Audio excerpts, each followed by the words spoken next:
என் பேர் வைஷ்ணவிங்க. நான் ஈரோடு மாவட்டம் தான். இந்த பகுதியை சேர்ந்தவங்க தான். இப்போ அரசு மருத்துவமனைக்கு வந்திருந்தோம். ஒரு கூட இருக்கவங்க பார்க்குறதுக்காக வந்திருந்தோம், உடல்நிலை சரியில்லைன்னு.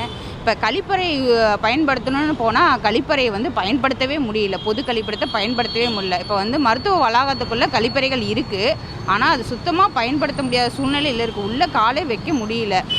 உள்ள நோயாளிகள் இருக்கிற இடத்துக்கு ஒரு கழிப்பறை இருக்குது, அதுக்குள்ளே உள்ள உடன் இருக்கிறவங்களுக்கு அனுமதி இல்லை. அவங்க வெளியே தான் போகணும் அப்படின்னு சொல்கிறாங்க. அதனால் ரொம்ப தரமற்ற நிலையில் இருக்குது இந்த கழிப்படம் எல்லாமே.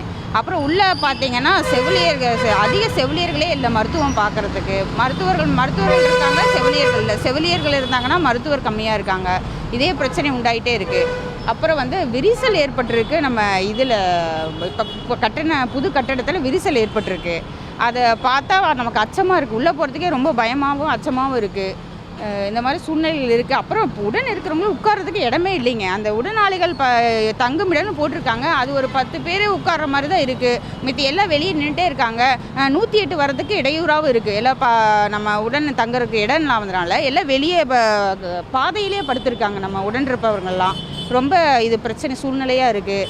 அப்புறம் ஸ்ட்ரக்சர் தள்ளுறது நோயாளிகளை கூட்டிகிட்டு போகிறதுக்கு ஆள் இல்லைங்க. அந்த ஸ்ட்ரக்சர் எடுத்துகிட்டு போகிறவங்க வரமாட்டேங்கிறாங்க. கூப்பிட்டாலும் வரமாட்டேங்கிறாங்க, பணம் எதிர்பார்க்குறாங்க.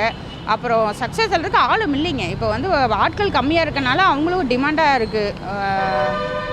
இதுக்கு அரசாங்கம் இதுக்கு ஒரு தீர்வு கண்டிப்பாக இந்த திராவிட மாடல் அரசாங்கம் கொண்ட ஒரு தீர்வு காணணும். இந்த கட்டிடத்தை முறையாக சரி பண்ணணும். இல்லைன்னா பல பேர் உயிர்களுக்கு ஆபத்தான நிலையில் இருக்குது. அப்புறம் கழிப்பிடம் ரொம்ப மோசமாக இருக்குங்க. நாங்கள் இப்போ அரசு மருத்துவமனைக்கு வந்த உடனே இருப்பவர்கள் நான் பக்கத்தில் இருக்க பெட்ரோல் பங்குக்கு போகிறோம். அப்படி இல்லைன்னா பக்கத்தில் இருக்க தனியார் மருத்துவமனைக்கு தான் நாங்கள் கழிப்பிடத்தை யூஸ் பண்ணிட்டு வரோம்.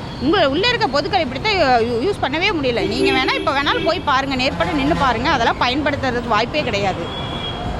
கர்ப்பிணி பெண்கள் வந்தாங்கன்னா இன்றைக்கி மருத்துவம் பார்த்தாங்கன்னா மருத்துவத்துக்கு ஸ்கேன் ரிப்போர்ட் ஸ்கேனுக்கு எழுதி கொடுக்குறாங்க.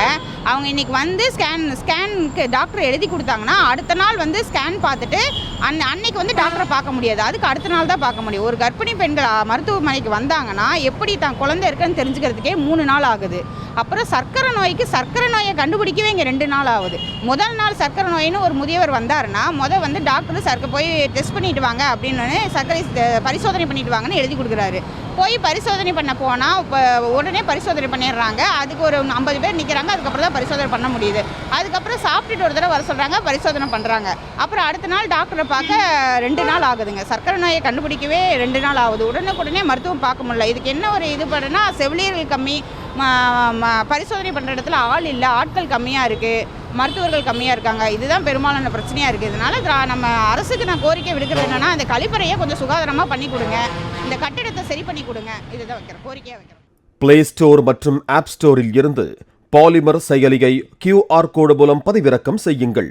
செய்திகளை உடனுக்குடன் பெறுங்கள்.